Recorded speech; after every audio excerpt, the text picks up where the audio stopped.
TDP నిర్ణయం ఒక చారిత్రక తప్పిదం. పరిషత్ ఎన్నికల బహిష్కరణ తెలుగుదేశం పార్టీకి ఒక మాయని మచ్చగా మిగలబోతోంది. రాష్ట్ర ఎన్నికల సంఘం ఏకపక్ష నిర్ణయం, ప్రభుత్వ అప్రజాస్వామిక పాలన, అరాచక విధానాలకు నిరసనగా ఈ కఠిన నిర్ణయం తీసుకున్నట్టు చంద్రబాబు లాంటి అనుభవం ఉన్న నాయకుడు ప్రకటించడం చాలా హాస్యాస్పదంగా కనిపిస్తోంది.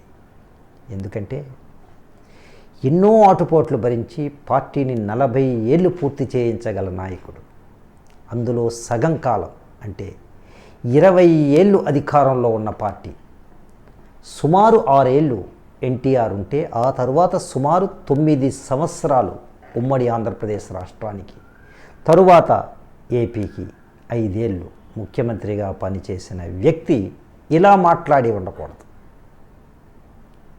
స్టేట్ ఎలక్షన్ కమిషన్ అనేది ఒక రాజ్యాంగబద్ధమైన పదవి. ఇటీవల ముఖ్యమంత్రి జగన్మోహన్ రెడ్డి గత కమిషనర్ విషయంలో స్పందించినప్పుడు ఐఏఎస్ వారు ఎస్సీసీగా ఉంటే నిష్పాక్షికంగా చేయలేరని, అందుకే హైకోర్టు విశ్రాంత న్యాయమూర్తిని నియమించాలని భావించారు. అప్పుడు రాత్రికి రాత్రే నియమించిన కనగరాజులా కాకుండా భవిష్యత్తులో అలా చేయాలి అని అలా చేసి ఉంటే అభినందించదగ్గ విషయం. కానీ నీలం సాహ్ని, ఆమె జూన్లోనే రిటైర్ అవ్వాల్సింది 3 నెలలు, మరో 3 నెలలు ఎక్స్టెండ్ చేసి డిసెంబర్ 31న రిటైర్ అయిన వెంటనే ప్రభుత్వ సలహాదారుగా నియమించడం, మళ్ళీ 3 నెలలు పూర్తవగానే ఆమెని ఎస్సీసీగా చేయటం, ఇవన్నీ ప్రజలు గమనిస్తూనే ఉంటారు. వారు ఎప్పుడు ఏ నిర్ణయం తీసుకోవాలో అప్పుడు సరైన నిర్ణయమే తీసుకుంటారు. గత ఎలక్షన్ కమిషనర్ రమేష్ కుమార్ నిర్ణయాలు చాలా చక్కగా కరెక్ట్గా తీసుకున్నారు. గత మార్చిలో జరగాల్సిన ఎన్నికలు వాయిదా వేయటంలోనూ, తిరిగి జనవరిలో నోటిఫికేషన్ ఇవ్వటంలోనూ, సమయం నాకు లేదు కాబట్టి పరిషత్ ఎన్నికలు జరపలేను అని కోర్టుకి చెప్పటంలో కూడా ఆయన అభినందించదగ్గ వ్యక్తి. ఇక చంద్రబాబు నాయుడు మాట్లాడుతూ ఎన్నికలు స్వేచ్ఛగా నిష్పాక్షికంగా జరుగుతాయని భావించలేమని, తెలుగుదేశం అభ్యర్థులు మెజారిటీ ఓట్లు సాధించినా అపోజిషన్ వారిని గెలిచినట్లు ప్రకటిస్తారనే అనుమానాలు ఉన్నాయని అనటం సరైనది కాదు. ఈయన అధికారంలో ఉండేవాడు, ఈయన ఏమైనా అధికారంలో ఉన్నప్పుడు అలా చేశారా అనే అనుమానం మనకి ఇప్పుడు వస్తుంది. తర్వాత ఎస్ఈసిని రబ్బర్ స్టాంప్ అని మాట్లాడటం చంద్రబాబు నాయుడికి తగదు. వైసీపీలో మంత్రులతో సహా అందరూ అలా మాట్లాడుతున్నారు. ముఖ్యమంత్రి జగన్మోహన్ రెడ్డి కూడా రమేష్ కుమార్ విషయంలో కులం పేరుతో మాట్లాడడం చూసాం. రాజకీయాల్లో విలువలు లేవు అని అనుకున్నాం. కానీ చంద్రబాబు నాయుడు కూడా ఇలా మాట్లాడితే వ్యవస్థ ఎటుపోతుంది అనే భయం వస్తుంది.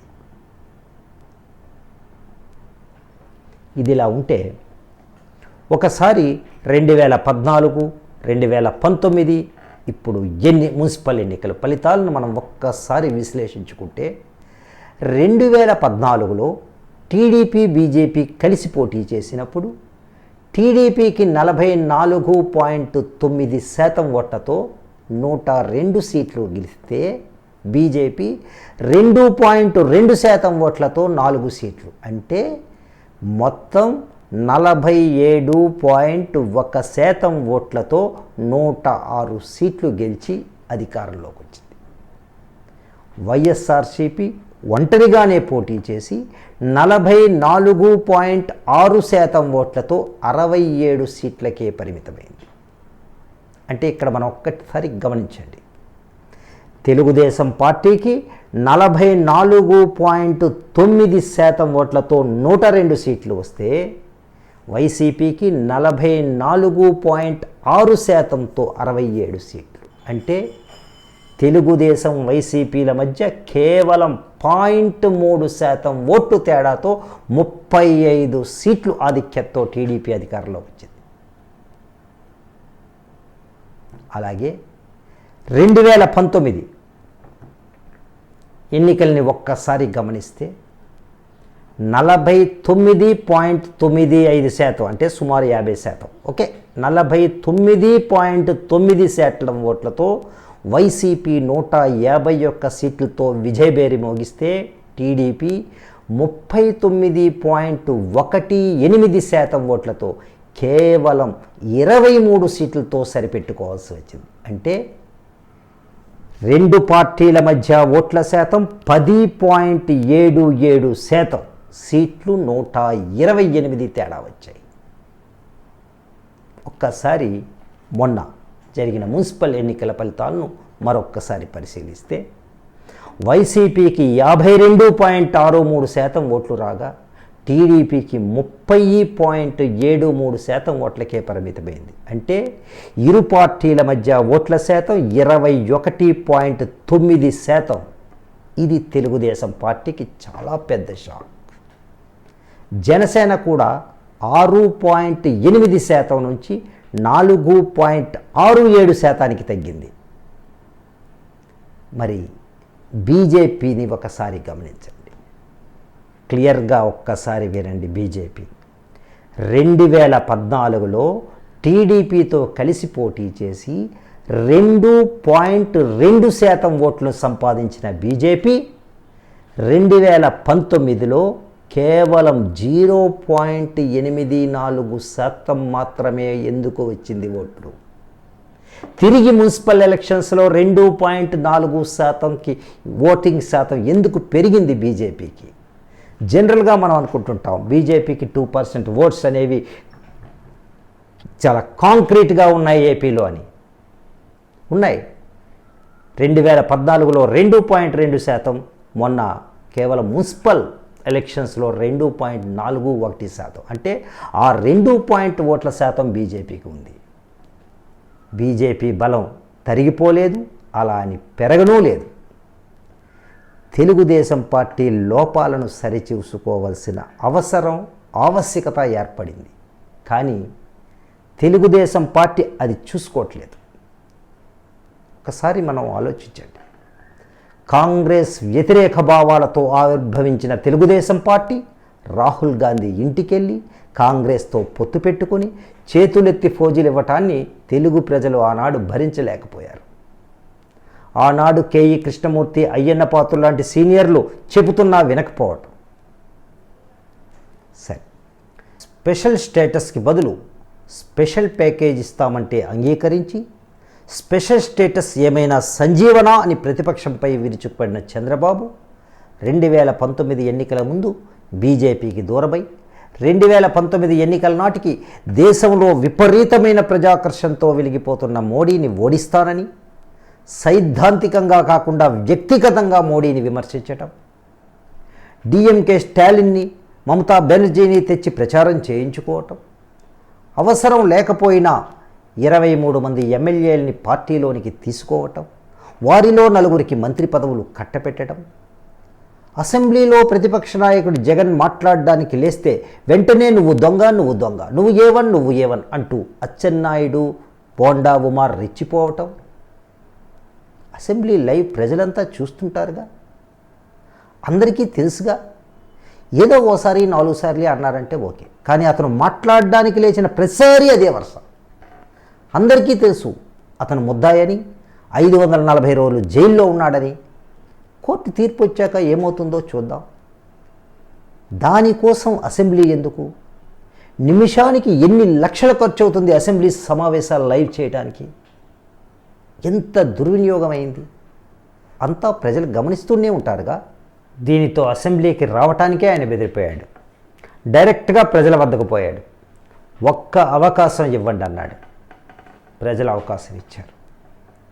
ఓటింగ్ శాతం ఎంత మారింది? 44.6% నుంచి 49.95%. అంటే 5.35% వైసీపీకి ఓట్ల శాతం పెరిగింది. ఇక్కడ జాగ్రత్తగా గమనించండి. 5.35% వైసీపీకి పెరిగింది అంటే అందులో సగం మంది, అంటే 2.67% మంది, మరొక్కసారి చెప్తున్నా, 2.7% మంది మాత్రమే గతంలో టీడీపీకి ఓట్ల వేసిన వారు ఇప్పుడు వైసీపీకి వేశారు. ప్రశాంతంగా ఒక్కసారి మరోసారి ఆలోచించండి చెప్పింది. బీజేపీ 2014లో 2.2%, 2019లో 0.84%, తిరిగి మున్సిపల్ ఎలక్షన్స్లో 2.41%. ఒకసారి గమనించండి, బీజేపీకి ఏపీలో కాంక్రీట్గా 2% ఓట్లు ఉన్నాయి. వారి ఓటు ఎక్కడికి పోలా. ఎప్పటికీ 2014కి మున్సిపల్ ఎలక్షన్స్కి. 2019లో మాత్రం వాళ్ళ ఓట్లు వేరే వాళ్ళకి వెళ్ళాయి. అంటే వైసీపీకి వెళ్ళినట్టే. వైసీపీ 5,000 లోపు ఓట్లు మాత్రమే గెలిచింది, 22 సీట్లు. అర్థమైంది కదా? మొత్తం 151 సీట్లలో 5,000 లోపు ఓట్లుతో గెలిచింది 22 సీట్లు. ఒకసారి ప్రశాంతంగా ఆలోచించుకోండి, ఎలా చేయాలో ఏం చేయాలో తెలుగుదేశం వాళ్ళు పదును పెట్టండి. అంతేకాని నేను సీనియర్ని, నా అనుభవం అంత వయసు నీకు లేదు అంటే సమస్యకు పరిష్కారం లభించదు. చంద్రబాబు నాయుడు 28 ఏళ్లకే ఎమ్మెల్యే, కొద్ది రోజుల్లో మంత్రి, 45 ఏళ్లకే ముఖ్యమంత్రి. కానీ జగన్ 47 ఏళ్లకు ముఖ్యమంత్రి అయ్యారు కదా. ఆ రోజు మీకన్నా సీనియర్లు దేశంలో చాలామంది ఉన్నారు. దేశంలోనే కాదు, తెలుగుదేశం పార్టీలో కూడా మీకన్నా ఎంతోమంది సీనియర్లు ఉన్నారు. మీరు తెలుగుదేశం పార్టీకి 1984లో వచ్చారు. కానీ పార్టీ ఆవిర్భావం నాటి నుంచి ఉన్నవారు కూడా ఉన్నారు కదా. వారిని కూడా కాస్త గౌరవించండి. వారు చెప్పే సూచనలు కూడా పాటిస్తూ ఉండండి. నిజమే, గురువారం ఎస్సీసీగా ఛార్జీ తీసుకొని శుక్రవారం ఉదయం 11 గంటలకు అఖిలపక్ష సమావేశం ఏర్పాటు చేసి, సమావేశానికి ముందే అంటే గురువారం రాత్రే నోటిఫికేషన్ ఇవ్వాల్సిన అవసరం ఏముంది? అంతేకాకుండా ఏప్రిల్ 17న తిరుపతి ఎంపీ పోలింగ్ ఉంది కదా. రాష్ట్ర వ్యాప్తంగా ఒకే రోజు ఎన్నిక జరపడం సాధ్యమా? అంత తొందర ప్రభుత్వానికి ఏముంది? సరే, ఏదో కొంప మునిగిపోతుంది అనుకుందాం. మంత్రులు వాళ్ళు ప్రకటించారు తారీఖులు అంతకుముందే, ఆ తారీఖుల ప్రకారం చేసేయాలి. ఓకే, చేసేని సమావేశం జరిగాక కూడా తన ఇష్టం వచ్చినట్లే నోటిఫికేషన్ ఇవ్వచ్చు కదా. అందుకే కదా ఆమెను ఎస్సీసీగా తెచ్చుకున్నారు. ఇవన్నీ ప్రజలు గమనిస్తూనే ఉంటారు. ఆ విషయాన్ని ప్రచారం చేసుకునే అవకాశం మీకు లభించింది ఎన్నికల ద్వారా. పోటీలో ఉండటం, ప్రభుత్వ లోపాలను ఎత్తి చూపటం రాజకీయ పార్టీ బాధ్యత. అంతేకాని సాకులు చెప్పి పారిపోవటం కాదు. తెలుగుదేశం పార్టీ పునఃసమీక్ష జరుపుకోవాలి, లోపాలను సరిచేసుకోవాలి, కేడర్లో ధైర్యాన్ని నింపాలి, నూతన ఉత్తేజంతో రంగంలోకి దిగాలి, పోటీలో ఉండాలి. కానీ ఇలా ఏవో కుంటి సాకులు చెప్పి పోటీ చేసే అభ్యర్థులను కూడా నిరాశపరిస్తే పార్టీ భవిష్యత్ ఏమిటి? ఇంకా వైసీపీ అధికారంలోకి వచ్చి 2 ఏళ్లే అయింది. మరో 3 సంవత్సరాలు వారే అధికారంలో ఉంటారు. అప్పుడు మీ కేడర్ ఏమవుతుంది? ఎన్నికలు లేవు, టికెట్స్ లేవు, పోటీలు లేవు అని అనుకుంటే ఈ కార్యకర్తలు ఇంకా పార్టీలో ఉంటారా? టీడీపీకి ఇంకా భవిష్యత్తు ఉంటుందా? మీరే ఆలోచించుకోండి. ఈ విశ్లేషణ మీకు నచ్చినట్లయితే లైక్ చేయండి, మీ స్నేహితులకు షేర్ చేయండి, మీ అభిప్రాయాలను కమెంట్ చేయండి. మరిన్ని విశేషాలు, విశ్లేషణల కోసం మా ఛానల్ని సబ్స్క్రైబ్ చేసుకోండి.